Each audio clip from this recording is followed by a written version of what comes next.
Hello guys. तो आज हम पढ़ते हैं infectious disease of the skin. तो चलते हैं। तो गाइस पहला है हमारे पास वायरल इन्फेक्शंस। चार टाइप के कॉमन वायरल इन्फेक्शंस होते हैं। पहला है वॉर्स, जिसे हम वेरुका बोलते हैं। दूसरा मोलस्कम, तीसरा रुबेला और चौथा वेरिसुला जूस्टर। और पांचवा हमारा जो सबसे माइनर है वो है measles. Warts warts are known as verruca. These are squamoproliferative disorder caused by human papilloma virus. इसका मोड ऑफ ट्रांसमिशन जो है वो डायरेक्ट कॉन्टैक्ट है। इसके ह्यूमन पिप्लोमा वायरस के दो वेरिएंट्स हैं जो एग्जांपल हैं। पहला है कि एनोजेनिटल वॉर्स जो थे वो कॉज करता है human papilloma virus 6 and 11, while दूसरा जो इसका वो कॉज है वो है squamous cell carcinoma of genital cause करता है ह्यूमन पिप्लोमा वायरस टाइप 16। इसके जो करेक्टरिस्टिक्स हैं ये हैं एपिथेलियल हाइपरप्लेजियाज। इसके जो टाइप्स हैं वो हैं वर्का वल्गैरिस, सबसे मोस्ट कॉमन टाइप है। और साइट ऑफ इन्फेक्शन है हैंड्स, स्पेशली डॉर्सल सरफेस और अंडर आर्म्स। दूसरा है वेरुका प्लाना, फ्लैट वॉट्स फॉर्म हो जाते हैं फेस पर। तीसरा है वेरुका प्लांटारिस एंड पाल्मेरिस, जिसमें साइट ऑफ इन्फेक्शन पाम और सोल होता है। चौथा है कुंडालोमा एक्यूमिनेटम, जिसमें जो आपके वॉट्स फॉर्म होते हैं वो आपके मेल और फीमेल जेनिटल ट्रैक्ट्स में होते हैं। इसकी जो सर्जरी है और ट्रीटमेंट है वो अदर कॉटरी है। कॉटरी मीन्स कि आप उनको बर्न कर देते हैं। और क्रायो सर्जरी है। क्रायो सर्जरी में क्या होता है, आप नाइट्रोजन -8 सेल्सियस डिग्री टेम्परेचर पे देते हैं और उनको फ्रीज करके रिड्यूस करते हैं। अब आते हैं मोलस्कम कॉन्टेजियसम पे। It's a common self limited viral disease of the skin cause by pox virus. Usually बच्चों में होती है और टीनेजर्स में। इसके डायरेक्ट कॉन्टैक्ट है। इसके जो लीजन्स हैं वो डोम लाइक होते हैं, umbilicated papules from 0.2 centimetre to 4 centimetre with central punctum. ये आप इसकी पिक्चर देखिए, इसमें ये लगेगा कि छोटे छोटे जो है अम्बलाइकेटेड नोड्यूल्स टाइप हैं विथ शेलो सेंट्रल। तो इसकी जो सेंटर होगा वो शेलो होता है। It may occur on the skin and mucous membrane with a predilection for the trunk and anogenital areas. Microscopic picture show cup like vertical epidermal hyperplasia। ये देखिए picture में जो ऊपर की तरफ है वो है आपकी सिंपल नॉर्मल एपिथेलियम। अब जो नीचे वाली एपिथेलियम आप देखें तो उसमें आपको जो है वो एपिडर्मल हाइपरप्लेजिया मिलेगी और कप लाइक लीजन्स मिलेंगे। जो कप लाइक लीजन होते हैं उसमें मोलस्कम बॉडी से करेक्टर है, जो इंक्लूजन है basically present in stratum granulosum and stratum corneum में। अब आते हैं मीजल्स पे। मीजल जो है एक्यूट वायरल इन्फेक्शन है, कॉमनली चिल्ड्रंस में होता है। एक ही बार ये होता है, cause by single stranded RNA virus और फैमिली इसकी पैरामाइक्सो वायरस। इसके जो क्लिनिकल फीचर हैं वो 3 C's हैं, cough, coryza, conjunctivitis. Coryza the runny nose, ठीक है। इसमें जो रेश है वो मैक्यूलो पेपिलर रेश है और इसे बोलते हैं ब्लॉकी रेडिश ब्राउन रेश। वो स्टार्ट होता है फेस से और रेस्ट ऑफ बॉडी में स्प्रेड होता है, ठीक है।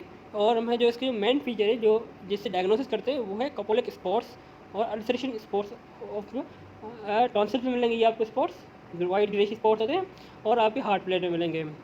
और ये लिम्फेड एडिनोपैथी कॉज करवाता है। तो जब हम इसकी माइक्रोस्कोपिक पिक्चर में जाएंगे तो वहाँ पे वार्टिन फ्रेक्लेडी सेल्स मिलते हैं, ठीक है, लिम्फॉइड ऑर्गन्स में। ये इसकी थोड़ी स्पेशलिटी है कि ये बेसिकली जब वायरस बॉडी को अटैक करता है तो उसके 3 टाइप्स के सेल होते हैं जो आइडेंटिफाइड होते हैं। CD4 cell, signalling lymphocytic activation molecule and nectin four. ये क्या करते हैं, ये तीनों सेल्स जो होते हैं ये बाइंड करते हैं वायरल हेमग्लूटिन प्रोटीन के साथ और सिंगल स्ट्रैंडेड आरएनए वायरस को रीएक्टिवेट करते हैं और रेप्लिकेट करते हैं इसकी प्रोटीन्स को और कॉज करवाती है लिम्फ एडिनोपैथी। सबसे पहले लिम्फ एडिनोपैथी होती है बच्चों में। ये इसकी पिक्चर है, इसमें आपको ये जो एग्रीगेशन नज़र आ रही है लिम्फॉइड ऑर्गन्स में, इसे कहते हैं वार्टिन फ्रेक्लेडी सेल्स। आते हैं rubella. Rubella is known as German measle और 3-day measles cause by toga virus. इसका जो रूट ऑफ ट्रांसमिशन है 2 हैं, एक रिस्पिरेटरी रूट है, दूसरा वर्टिकल ट्रांसमिशन रूट है।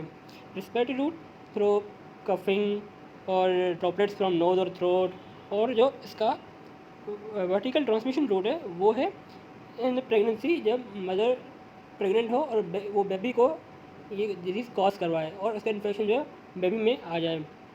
क्लिनिकल फीचर क्या है? फीवर, कफ, कोरेक्सिया सबसे कॉमन यही होते हैं सब में। जब बच्चा पैदा हुआ उसके बाद ही बच्चे में सिम्टम नजर आएंगे। दूसरा है Forchheimer spots. Forchheimer spots are dusky red spots they develop posterior soft palate. ठीक है। मैक्यूलोपेपुलर रेश, ये भी फेस से स्टार्ट होते हैं और जो है पूरी बॉडी में जाते हैं और अप्रॉक्सीमेटली 3 डेज में ये रिजॉल्व हो जाते हैं। लिम्फेडेनोपैथी इसमें भी होती है जो इन्वॉल्व करती है सब occipital side, post auricular side, post cervical group of lymph node को। कॉम्प्लिकेशन क्या होते हैं बच्चों में? थ्रोम्बोसाइटोपेनिया, इंसेफ्लाइटिस, 2 कॉमन कॉम्प्लिकेशन हैं जो अक्सर बच्चों में होते हैं जो बच्चे इन्फेक्टेड होते हैं रूबेला वायरस से। ये है कंजेनाइटल रूबेला सिंड्रोम। हमने बात की थी कि वर्टिकल ट्रांसमिशन की, जब मदर बेबी को ये इन्फेक्शन जो है पास करती है और बच्चा जब इस ज़िंदगी में आता है तो उसके अंदर ये कैरेक्टरिस्टिक्स होते हैं कि कंजेनाइटल डिफरेंस होगी, कंजेनाइटल कैटरेक्ट होगी, या कोई कंजेनाइटल हार्ट डिजीज़ होगी और बच्चा मे बी मेंटली रिटार्डेड हो। आते हैं वेरिसुला ज़ूस्टर पे। It is called chicken pox. ये भी बच्चों में होता है। ठीक है। ये कॉज बाय सिम्प्लेक्स हर्पिक्स वायरस 3 और इसकी जो ट्रांसमिशन है वो भी रेस्पिरेटरी सिक्रेशन के साथ है और इंक्यूबेशन पीरियड 10 to 20 डेज होता है। करेक्टरिस्टिक्स है इसके vesicular skin rash. Chicken pox जो रेश होता है वो अप्रॉक्सीमेटली 2 वीक्स आफ्टर किसी रेस्पिरेटरी इन्फेक्शन का आता है। मतलब पहले इन्फेक्शन हुआ, ठीक है, वो एक्टिव फॉर्म ही होगा और मे भी सिम्टम्स सारे आ गए हों, कोरेक्सिया, रनी फीवर, सारी चीज़ें आ गई हों और जैसे वो रिजॉल्व होता है तो वो रेश छोड़ता है। वो रेश होता है appear as a multiple wave centrifugally from the torso to the head and extremities. मतलब ये मूव होता है सेंट्रीपिटली, मतलब पहले ट्रंक पे होगा, फिर जो है वो फेस पे जाएगा और एक्सट्रीमिटीज़ पे जाएगा और ये इस तरह स्प्रेड होता है। Lesion progress repeatedly from macule to vesicle which resemble is the dew drop on the rose petal. इसे हम कहते हैं एक और नाम से, वो है टीयर ड्रॉप अपीयरेंस। जैसे जैसे एक आंसू गिरता है तो उसकी जो ड्रॉप की अपीयरेंस होती है ना, वैसे ये रेश अपीयर होता है। माइक्रोस्कोपिक एग्जामिनेशन है इसकी कि ये शो करते हैं intra epithelial vesicles with intra nuclear inclusions in the epithelial cell at the base of vesicle. इसकी पिक्चर है से एक और आगे एक और पिक्चर मैं आपको दिखाता हूँ, उसमें आपको नजर आएगी कि इस पिक्चर में देखें कि इसकी जो एपिथेलियम है वहाँ पे आपको इंक्लूजन्स मिलेंगी।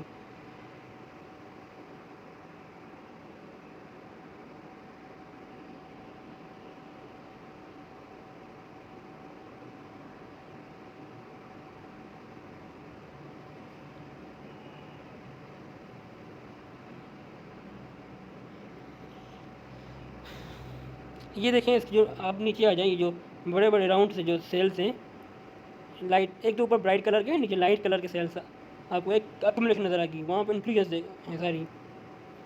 ठीक है। ये इसकी मैग्नीफाइड पिक्चर है। इसमें होती है जो इंक्लूजन्स होती है वो कैरेक्टराइज है एकेंथोलाइसिस की। ठीक है। जो इंक्लूजन्स बनती है वो एकेंथोलाइसिस की बनती हैं। अब आते हैं शिंगल्स पे।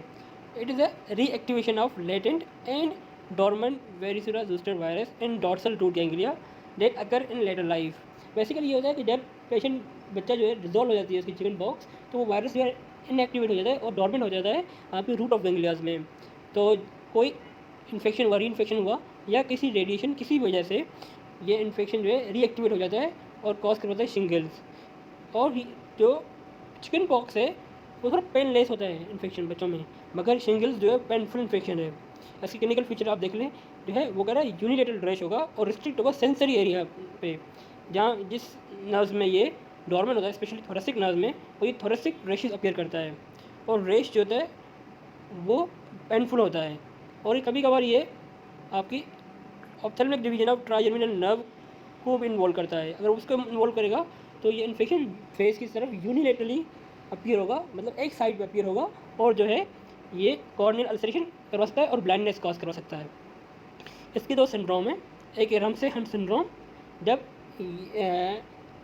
जो है आपको वेरिसुला ज़ूस्टर वायरस जो है इन्वॉल्व करेगा जेनिकुलेटेड बॉडीज़ को, तो आपकी जो बॉडी में कैरेक्टरिस्टिक्स आएंगे वो है facial paralysis, ipsilateral loss of taste और ipsilateral टूपिंग।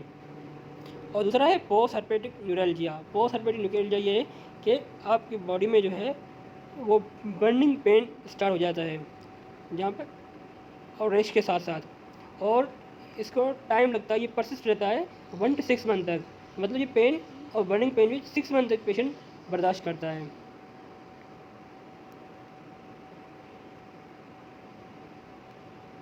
The virus infect keratinocytes and cause vesicular lesion. ये जो लेजन्स हैं शिंगल्स की, वो वेसिकुलर लेजन होते हैं। चिकन पॉक्स में भी वेसिकुलर लेजन थे। इंटेंस इचिंग होगी, बर्निंग होगी, शार्प पेन होगा, ठीक है। अच्छा, वेरिकोलर रेजिस्टेंट वायरस जो कॉज करता है इम्यूनो कॉम्प्रोमाइज पीपल्स में interstitial pneumonia, encephalitis, transverse myelitis और necrotising visceral lesions. Microscopic feature हैं इसके, dense predominantly mononuclear infiltrate with herpetic intranuclear intelligence. इस पिक्चर में देखिए कितने आपको जो है मोनोन्यूक्लियर इन्फिल्ट्रेट्स मिल रहे हैं। ये इसकी कॉमन पिक्चर है, ये पेपर्स में आती भी है, स्पेशली ऑस्कीज में। चलिए, यहाँ पे हमारा टॉपिक ख़त्म हुआ। आपको कोई क्वेरी हो, क्वेश्चन हो तो प्लीज़ भेज दीजिएगा, मैं कोशिश करूँगा कि आपका सॉल्व कर दूँ क्वेरी। Thank you.